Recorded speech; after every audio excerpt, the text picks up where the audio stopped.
If you are an active duty service member ready to transition out of the military, a loving spouse seeking support and resources on how to cope with PTSD, or maybe a military brat ready to take the next steps to join the Air Force, or a veteran wanting to connect with others through shared experiences, then this is the right podcast for you.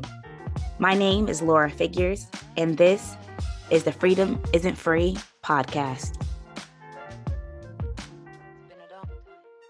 For the month of March, in celebration of Women's History Month, we wanted to highlight a few women that are movers and shakers in their industry.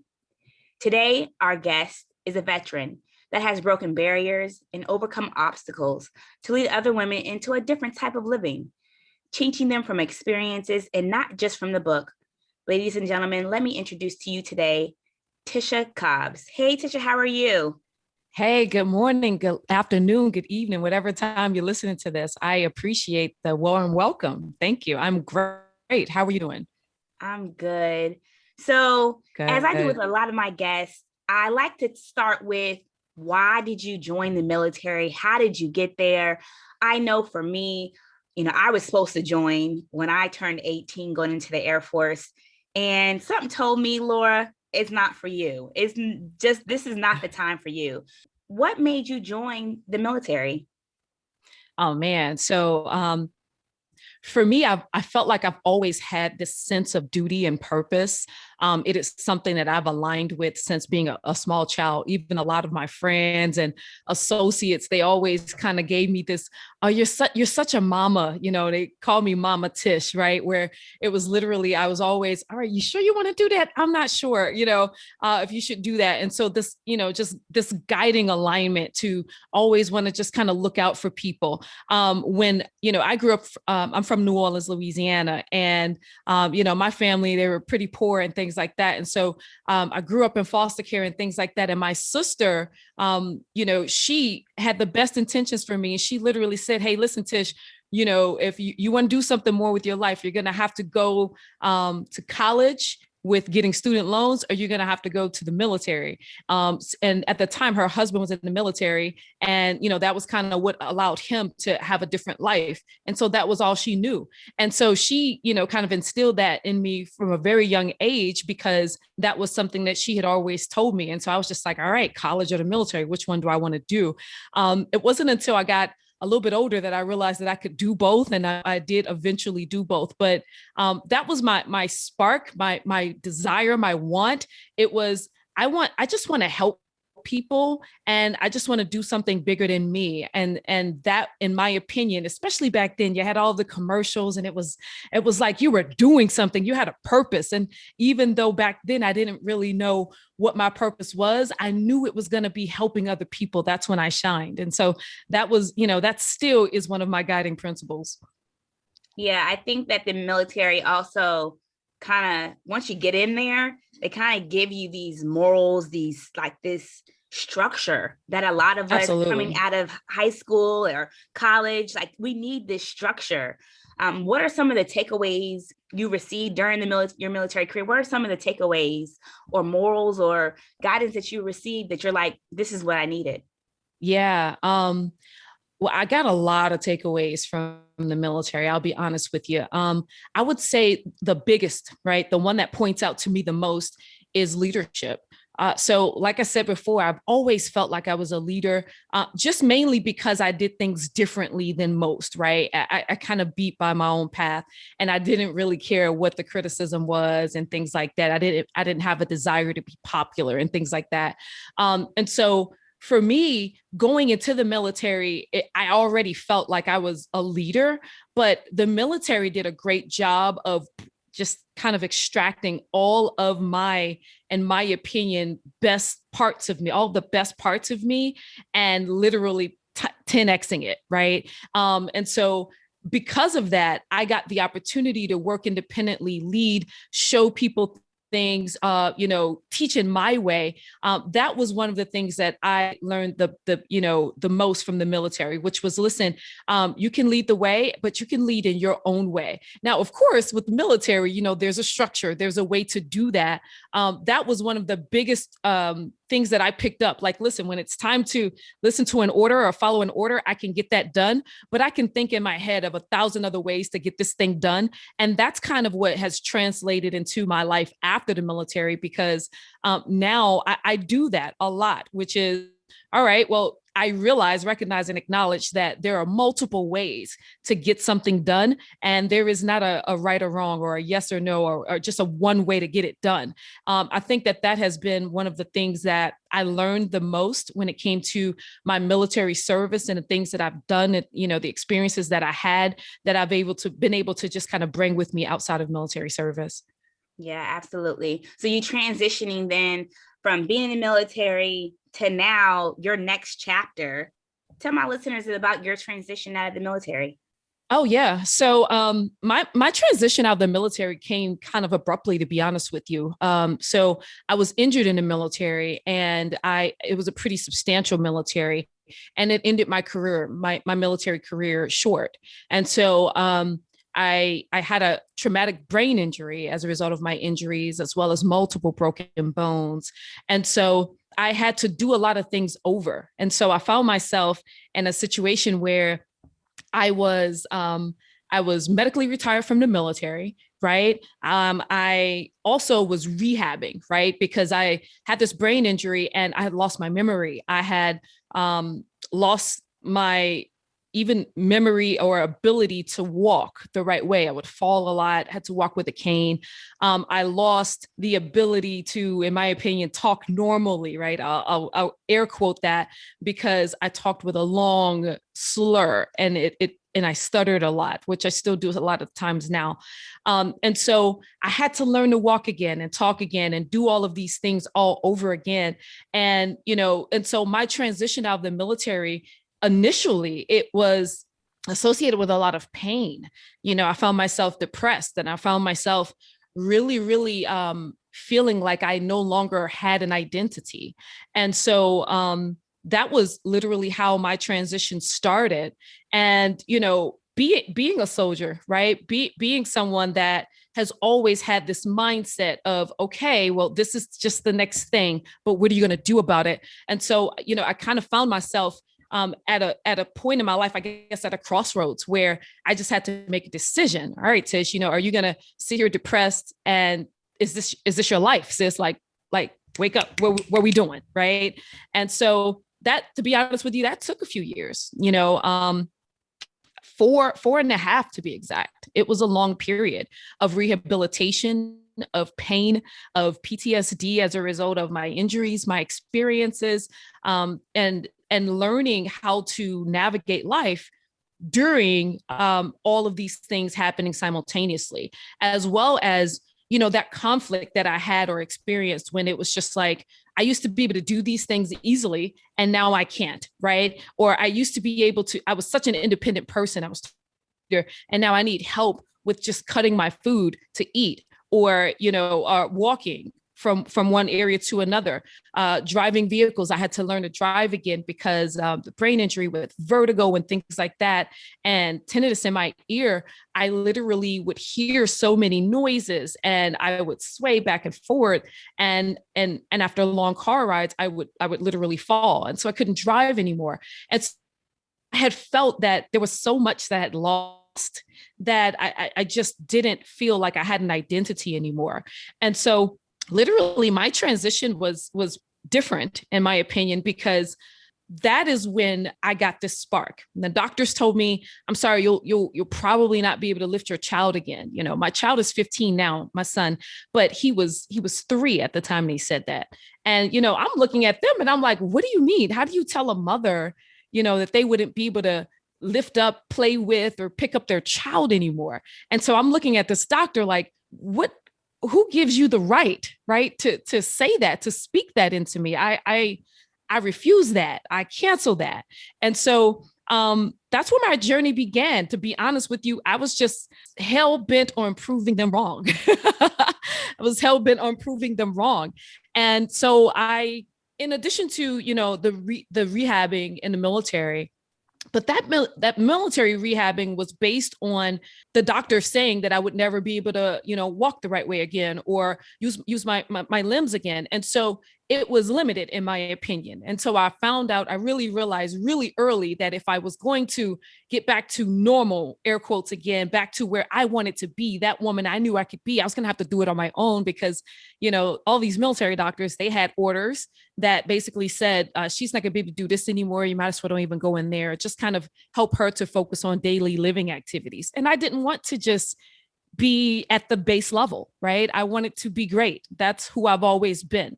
And so I started to rehab myself. I started to go in the gym, and I will never forget one of the first times I picked up a weight. It was a 2.5 pound weight, right? And my partner at the time, wife now, she had left out of the house, and she was just like, "Hey, just sit here. I'll be right back." And the moment she left, I looked out the window, I saw she was gone, and I ran to get that weight. And I just remember dangling it in my arm. I couldn't lift it yet. I couldn't lift it, but I remember saying, all right, if I can just dangle it in a circle, right? I can just dangle it. If I can just make it move with some of the momentum, my body will get used to it, right?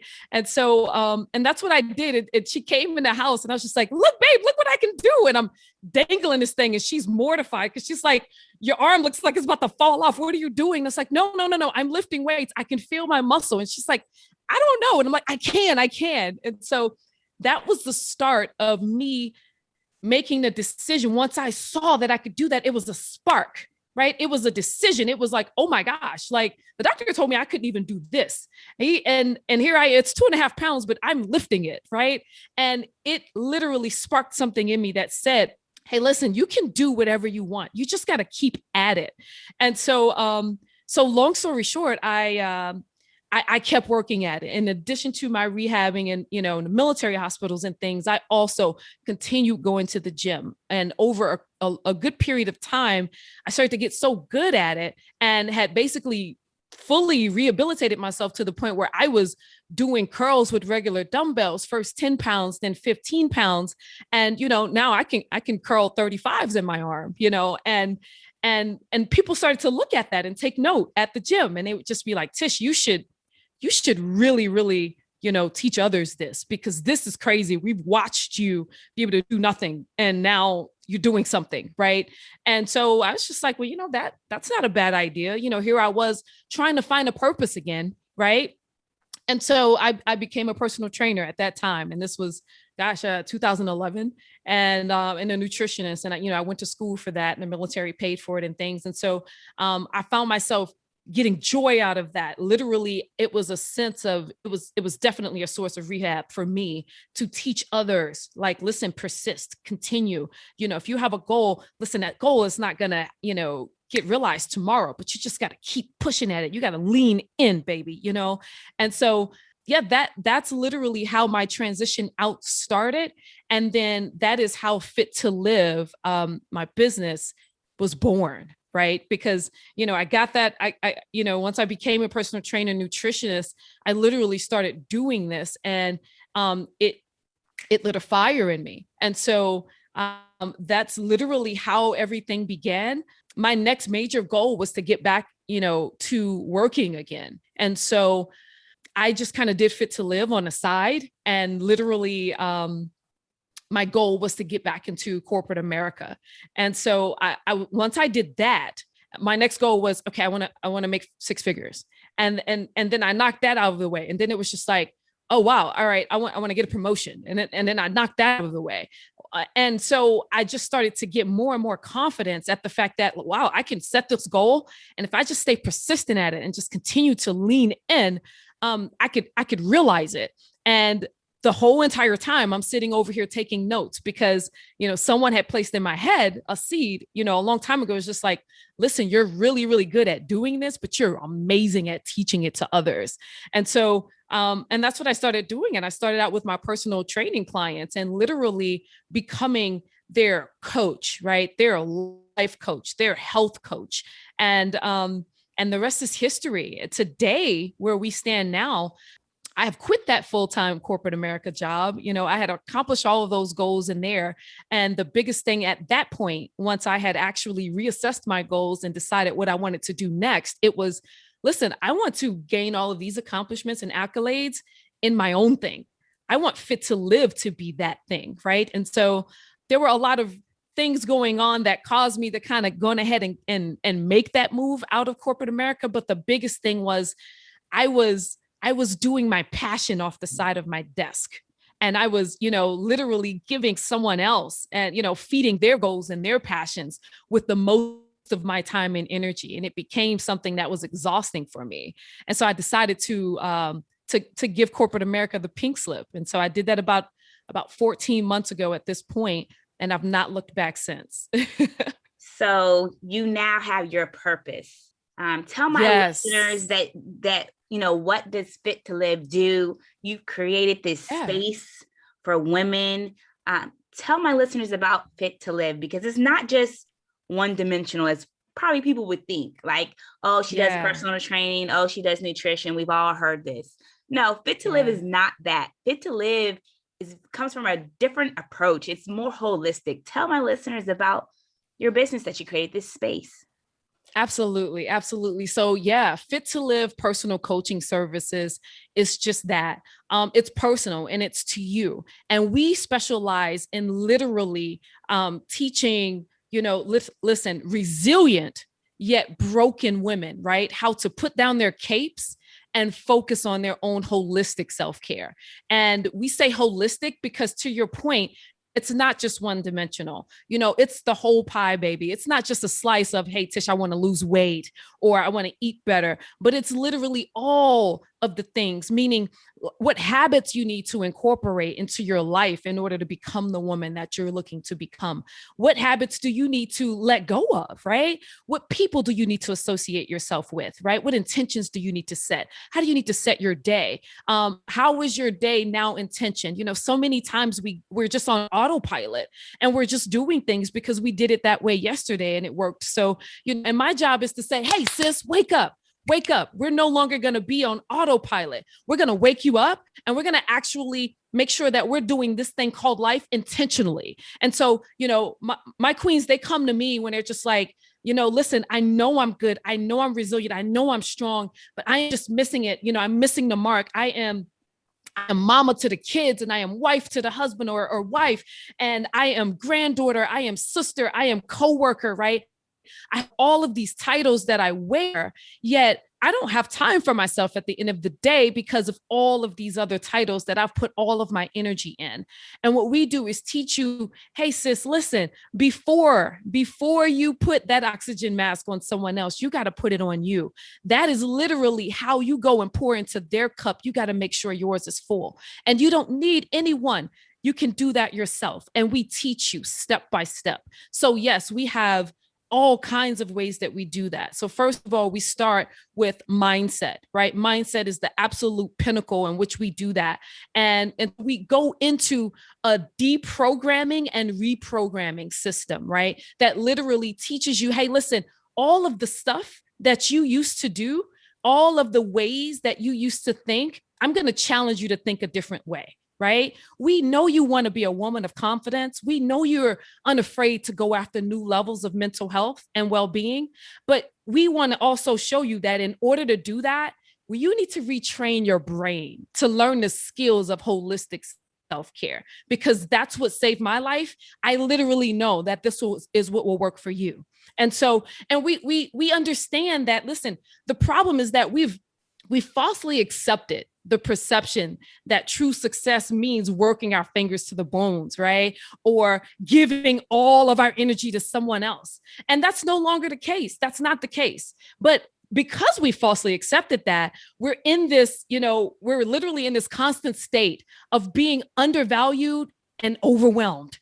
Right. And so what we do is let you know, listen, it's not right. It's not right that you were told to live your lives in a way that does not actually serve you and the woman that you're looking to be in real life. Right. It's not right that you have these ideas of what you want to be, who you want to be, but it's based on what everyone else wants for you, And so we understand what it is to like pursue a life of a supposed to career, and to lose your identity in the way, just like I spoke of earlier when I felt I had lost my identity, right? And so, because we know how that is, we literally want to teach you how to get out of that mental and physical fog by transforming your mind. And so we do that in so many different ways. We empower, my program is called the Queen's Retreat. And so it is literally a private community for like-minded, growth-minded women that are motivated by purpose, committed to self-discovery, right? And willing to do the work to achieve their goals. They may need a little guidance on how to do it, but they're willing to do it. They're resilient, they're ready, right? And so inside the retreat, women just come together and they literally support each other where they are, right? And so you have both an individual journey while you're learning to work on your mindset, learning to feed your body the right nutrients and things like that. We're teaching you how many calories you may need for you. We're reminding you and holding you accountable to drink your water and take breaks and make yourself some me time and love on yourself, right? And you're also having other conversations on a community journey with your peers, with these other like-minded women, right? There's also other coaches in there that teach you topics that are literally mindset, fitness, yoga, plant-based eating, career topics. We have career coaches in there. We even have financial literacy coaches. And so it's literally a one-stop shop for all things self-care. And it's all about living in your purpose, following your dreams, but having fun while you're doing it. So that's a little bit of what we are, what we do, and who we do it for. So you mentioned a growth mindset. Yes. Explain to my listeners what a growth mindset, because some people don't understand there are different mindsets. And I believe with a growth mindset, you're coming there very open. You're not guarded. You're coming in very much of, I want to be a sponge. I want to soak all this information. So describe to my listeners, what is a growth mindset? So yeah, you got it. You hit the nail right on the head, right? Which is literally, I am ready to receive, right? There's so many times that people don't even know as a result of, someone either not telling them or them just not being aware that they have sometimes such a closed mindset where it's like, this is the way I am and no one can change that. And we teach you, hey, listen, Queen, it's not true. At any given point, you can change however you are, whoever you want to be, but it comes first with a decision to change your mindset, to be willing to receive and accept.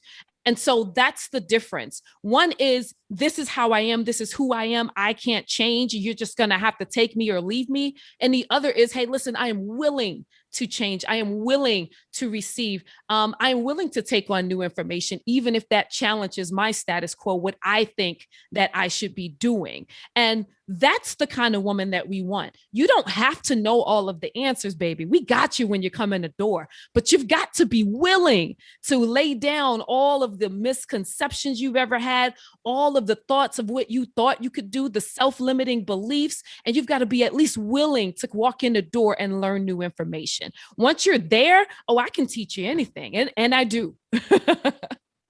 Yeah, I think that, I know for me, I learned very, very early on that I need to have a growth mindset when you want to grow in the corporate world, right? Yes. When you want to go to that next level, when you see all your peers passing you, and you're like, how are they getting to this next level? Well, they were open for criticism. They were open to learning. They were open to discovering new things about themselves. That everybody says, that ain't you. That's not you. You shouldn't do that. And you're like, no, I think there's something there. I need to discover it on my own. And it's believing in yourself that you can do it. I honestly believe that a lot of us, if we just opened up our minds, our hearts, our bodies, oh my gosh, it's so much power behind that we can be anything and do anything that we want to do, as long as, like you said, you have a growth mindset. Absolutely. I think that was a great point that you made. And I just want to piggyback on that, because that's the first thing, being willing, right? I personally feel like, as women, especially, and I will go a step further because I'm a Black woman, you are a Black woman, even as Black women, right? We have been trained and conditioned to just be strong, right? We have dealt with so many things. We've watched our grandmothers and our mothers deal with so many things with poise, we've never even seen them cry. Sure, they probably cried in closed doors, but we never even seen that. And so we looked at that as what we should do. And so we go about life thinking that in order to be a part of this world, we've got to put our feelings to the side and get things done anyway, right? And so there's a conflict there, because there's only so much that you can do that with before you start to spill out, and spill over. And next thing you know, you're looking and you're like 20 pounds heavier. You're not happy with yourself. You're depressed. You're having all of these internal thoughts, all of these things that you're saying to yourself. And you're just like, why is it? And it's because we're not willing to let go of all of those ideas that we've had passed from generation to generation. I get it. Our ancestors, they had to deal with so much, and they did, right? And they did it well, right? And that's the reason why we're here today. But we don't have to do that. We are not running from a slave master's whip, right? We're not doing that anymore. And yet sometimes our mindset is still in that, listen, I will take all of your beating and I will still be strong without saying a word. Sis, say something, reach out, actually, make the decision to do something different, because that is where your growth comes in at. I'm sorry, I had to give that little 2 cents because girl, that is where my passion lies. And most of the time when it comes to, our women, we are so used to being strong for everyone else. We look around and we're just like, we don't have anyone that's strong for us. And so we just go back within. We go within. And for me, I'm trying to pull it out. I'm like, sis, come on over. The water is warm over. Jump in. Yeah, I call it a cheerleader. I always say, yes. I feel like I don't have a cheerleader. Just, shish can move by. Yay, Lord, go. Yes. It's you. Keep going. I don't have that every day when I wake up, or even once a week. I don't have it. So for me, I feel like I'm my own cheerleader. And, yes. That's how I'm able to motivate myself in the morning. I'm able to get up, start work, get my daughter together, like do my daily mom routines, yes. Do my 9 to 5, do the podcast, do all the other extracurricular activities that I do outside. I'm just like, I have to be my own cheerleader. And if yes. I wasn't, I don't know where would I be. I don't know if I would have the strength. Like, I feel like I'm so strong all the time that I don't have any time to be weak. And I have to keep yes. pushing every day, because I have goals that I want to obtain. There are things that I want to do. It's just no time to settle. I feel like it's the time to win. It's the winning season. There you go. Why not? There you go. Absolutely. And that's exactly why we created this retreat, right? Like I said, it's a private virtual community, right? But then you're around women that encourage you to do just that. Well, first of all, you feel more comfortable when it's people around you having the same concerns, issues, and things like that, where you no longer feel alone. You no longer feel like you have to do it by yourself. We're going in there and we're celebrating wins. We're high-fiving you. We're competing, right? Sometimes we're competing with a workout. We have a leaderboard, and it's like, all right, well, who wants the top of this leaderboard this week? And so it gives you motivation to want to go out and get stuff done, right? That's what life is all about. It's not always about doing it on your own. It is absolutely about making sure that you reach out and you have a community of people that is in your corner, has your back, and takes care of you. But most of us don't even know where to look at to find that. And so that's me. I'm Paul Revere screaming on a horse saying, hey, it's right here. Hey, it's right here. That's my intention. That's my new mission in life. So what are 3 things that you can describe to my listeners about self-care, the approaches that they should be taking when it comes to self-care? Oh, yeah, absolutely. So first of all, I would say everything starts, middles, and ends with how you think. Okay. So listen, your thoughts, they're the most important things for you to manage in your life, because your thoughts are what leads to your feelings. And however you feel, that is what's going to lead to your actions. And whatever it is that you do, that is what's going to determine who you become in this world. And so if there was anything I could ever say, that first thing, it is, listen, manage your thoughts, because we're so conditioned to think a certain way. We think that our thoughts are actually facts, right? Your thoughts aren't facts, sis. They're options. And if you actually say that to yourself, the next time you think, oh, I'm fat, oh, I'm not worthy, oh, I'm not this, I'm not that, who would like me, who would want me, then say, you know what, that thought is an option. But here is another option, right? It's also an option that I am lovable and I am worthy of all good things, right? That's also an option. The moment you say to yourself, that's an option, right? Then that gives your brain permission to exhale and just say, oh, wow, if that's only an option and it's not a fact, then I can actually choose another thought. And so that's the first thing I'd say. Realize that your thoughts are options and you get to choose what you think, but choose very carefully, because that thought will lead to a feeling. If you think you're unworthy, then that thought will lead to feelings of just total sadness, depression, hopelessness. And as a result of that, that action that you do will probably be inaction. You won't do anything. You won't get off the couch. You won't stop and do something different to change your life. Right. And so that is the absolute first thing I would say when it comes to approaching your self-care differently. Manage those thoughts. Right.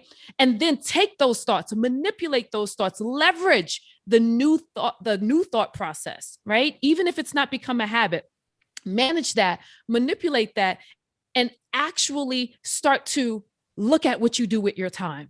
Okay. Analyze your time. And so that would be number 2. Take your time and make sure that you are assessing what you're doing with it. What I like to say is, listen, write down on a piece of paper 1 through 24, and every hour on the hour, write down what you did with your time. Do an analyzation so that you can actually look at on paper what you're doing with your time, right? Sure, maybe 7 to 8 hours of that is sleep. Each hour, jot that down, sleep, right? Maybe an hour is travel to work, and look at that whole entire 24 hours, because we always say we don't have enough time in a day. So what I like to say is, baby, bums and billionaires have the same amount of time, the same 24 hours in the day. The difference is what they do with it, right? And so when you look at your time and assess what you're doing, then you can make some different decisions. And then that leads to my third thing, right? Which is, once you see that you can actually do some different stuff, then it leads to new habits, right? And so that would be the third thing. Check those habits, right? And so the things that you saw on that list of what you're doing with your time, if there was something that you were like, oh gosh, look at what I'm doing at 3 o'clock every day, or 7 o'clock when I get home, I just sit on the couch for an hour. And then I wonder why I'm not, why I'm gaining weight, or why I'm not doing anything, right? Then you make a decision. What am I going to do instead on that block, that 7 o'clock hour block? And whatever that decision was that you made, make that a habit by repeating it over and over and over. Okay. So number 1, well-managed mind. Those thoughts, sis, they're important, right? Number 2, check your time, analyze your time. What am I doing with my time? Right. And number 3, and more importantly, what am I doing with the time that I've given myself back? Make sure that it's on purpose, it's intentional, and it's habits that lead to you becoming the best woman that you're looking to be.